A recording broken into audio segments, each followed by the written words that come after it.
So what I wanted to talk about today is really, really obvious, but it's a lesson that I feel like I keep having to. I don't even know if saying relearn is the thing, but I'll jump right in real quick. So it's the idea of when you're on track. So say it's on your diet or on your fitness, whatever, or even if you make a commitment to, say draw every day or whatever your being on track is. Like when you're on track, it seems like it's easy to stay on track. And then as soon as you have that one slip up, it's also like way easy to stay off track. And it's so much harder to get back on.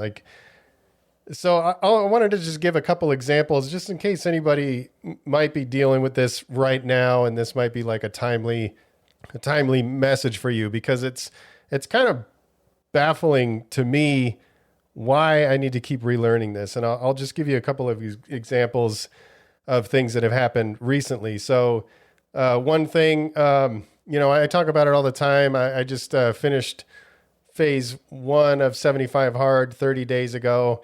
And so, or no, yeah. So when you finish phase 1, it's a 30-day thing after the 75 hard. So 75 days, then phase 1 is 30 days. Then they added this part, it's a 30-day gap. So you have to hold yourself accountable for 30 days, so you don't completely fall off track. You got to wait 30 days before starting phase 2.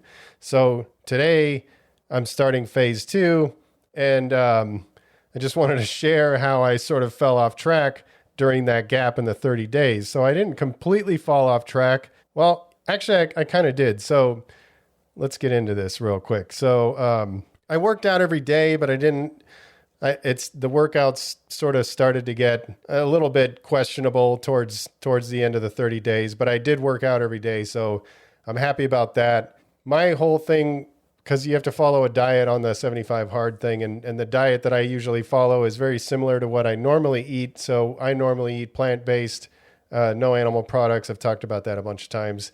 But what I do when I'm on 75 hard is I have a strict no gluten and no added sugar. So any products that have wheat or anything like that or added sugar in them, then those are off limits when I'm on the program. So during the 30 days, I was like, I can have some of these vegan breakfast sandwiches that I like, or every now and then, I'm just sort of going to let myself have these things every now and then.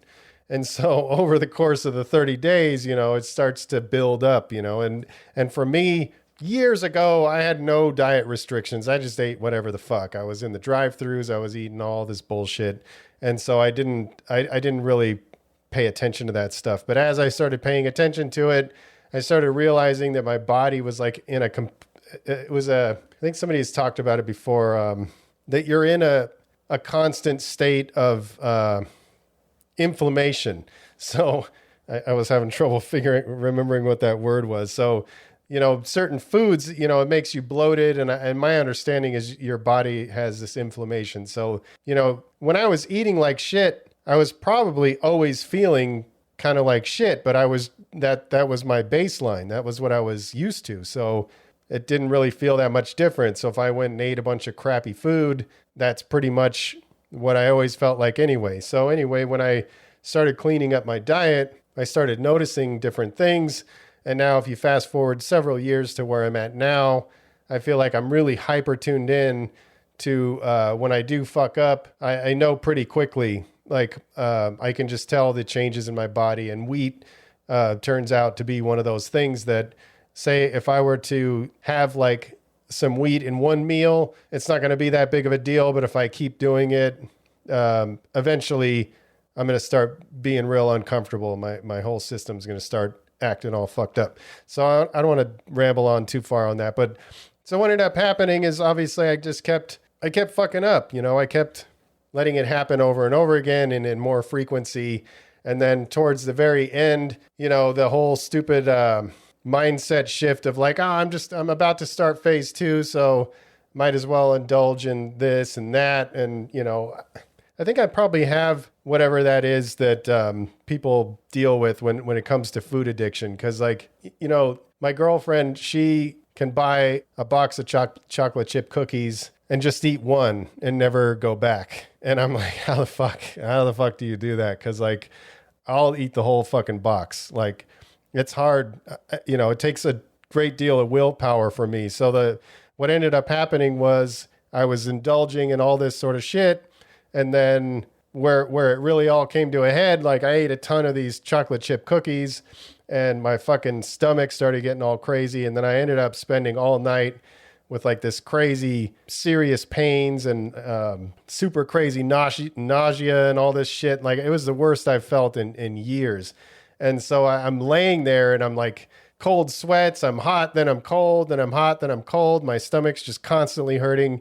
And this nausea is just building up. And I'm just thinking to myself, I'm like, why the fuck do I keep doing this to myself? Like, I know that this is what's going to happen.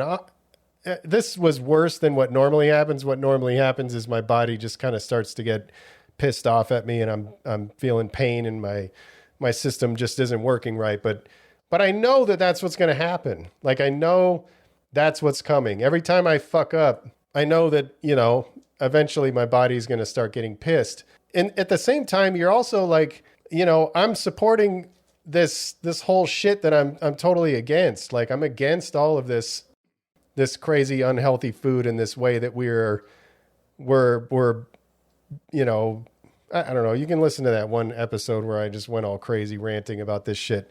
But like, I believe that this whole culture of like indulging in this shit all the time is one of the biggest problems that we're facing because of, if you look at all of the shit, all of the obesity and all these problems and everybody's saying, oh, it's okay, eat, enjoy yourself, indulge and all that kind of shit. And it's like, yeah, but you're paying the price. You're indulging now. Here's the way that I've managed to help fight these urges. Cause I love the taste of shitty food. I'm attracted to it. I crave it, all these kind of things, so it does take me some willpower to stay away from it. But for me, one of the turning points that happened for me when I was really trying to get my shit together, and it was a real struggle at this point, I would tell myself, I would say, look, you're going to eat for 15, 20 minutes and you're going to enjoy that. But then all the rest of the time you're paying the price. So you're fucking up your health. You're doing all these kind of things.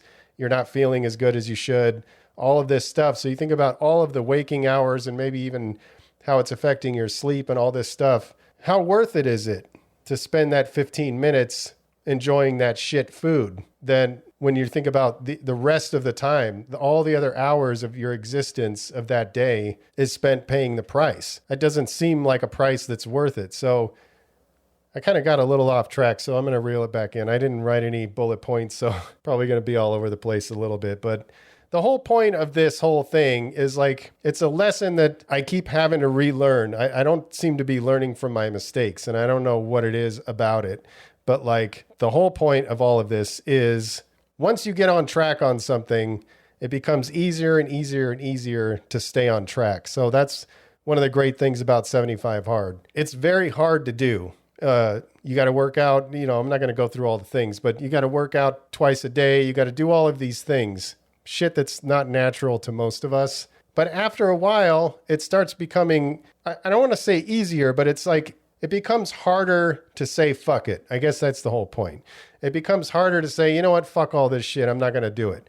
Because once you're in like 30 days, you're like, man, I've made it this far. If I say fuck it today and I eat a candy bar, is that worth it? It's not. It's totally not. So it becomes easier and easier and easier to stay on track. And so this is kind of a piggyback on the last episode. So, the idea of don't break the streak, or I realized I misquoted Jerry Seinfeld. He called it don't break the chain. Some people refer to it as the chain method. It's sort of like you're building up several days of staying on track with whatever it is. For him, it was writing jokes every day. For me, the chain or the streak that I'm on right now is working out every day. I'm trying to go a minimum of 365 days of never missing a workout. And so even the day that my stomach was all fucked up and I felt like shit, I still got one in because it was really important to me to not break the chain. So I guess, I don't know. trying to really tie all this together, but I think I'm having a little bit of a hard time. But I was just hoping to like maybe sharing this with somebody if you're currently off track, to maybe encourage you to get back on track as fast as possible, because a couple of things happen for me, at least. It's easy to get off track, it's easy to stay off track once you are off track. So another example, I had made this commitment to writing every day. So I was writing on this Substack thing. And so I got 30 days and then I missed one day. And then I missed 3 more days after that. So the same shit happened. It was like I got off track and then every day that went by, I already had broke that chain. So it was like, it was harder for me to push myself to get back on. And then I finally wrote again and then I'm off track again. So I don't know. I mean, I think it's like one of the things of making the chain method or the don't break the streak or whatever successful is to really try to be disciplined to not allow yourself to get off track. So I don't know. I mean, I guess I was trying to just encourage you, if you're on track on something, whatever it is, just do your best to stay on track. And if you get off track, just jump right the fuck back in. That's one of the things that is built into the 75 hard that I didn't realize. That one of the things that's built into 75 hard is if you do fail, they say you're supposed to jump back in the very next day. You're not supposed to like take 2 weeks off and rest and do all this shit. You're supposed to jump right back in. And I didn't realize, like I had never heard that. So I just heard it on one of Andy's podcasts when he was talking about it. And I just realized how powerful that is, because if you get right back on the next day, then you're not putting more distance between the shit, you know, the being on track and being off track. The more distance you get, the harder it is to start back up. So I guess I have one more thing before I jump off, is if you're struggling with any of this kind of stuff, and I know I've been talking a lot about diet and health and all this, but honestly, it's so incredibly important right now that I find myself wanting to talk about this more. And you can just fucking get on the internet and figure out why it's so important. I'm not going to get too far into that, but it's fucking critically important right now, and people need to get their shit together. So that's why I'm kind of on this a little more than normal. But if you're struggling with the eating shit or drinking soda or any of that stuff, I can tell you from experience that the further away you get from those habits, the easier it is to stay off track. So a lot of times when I try to talk to people about this kind of stuff, I'll hear things like, oh, I can't possibly not eat this, or I can't possibly not eat that, or drink this, or whatever it is. They can't imagine never having that again. And maybe that isn't the answer. I mean, for me, it's more helpful for me to just stay completely away from it. Like I had to get off soda 100% and I won't have any of it ever again. Like that's how I operate for at least that. I mean, I'll fuck up with some other things, but that shit, I'm staying away from it altogether. But the point is, the further away you get from it, especially things like sugar and bad food and stuff like that, the easier it gets. The cravings go away. And then after a while, once you start really getting healthy, then you actually don't crave those things anymore. So that's one of the interesting things about when I do indulge in this stuff. The chocolate chip cookies tasted really fucking good, I'm not going to lie. But most of the other stuff that I indulge in, when I'm eating it, I'm like, this is good. But like, I also really like the healthy food that I cook. Like that stuff is more what my palate is tuned into. So I feel like it becomes easier the further away you get from it. But again, that lesson of getting off track, I don't know. I don't know what it is. So, I'm just kind of hoping if I put this out there that maybe if somebody's off track right now, then maybe it'll motivate you to jump back on. All right. I'll talk to you soon. Thank you.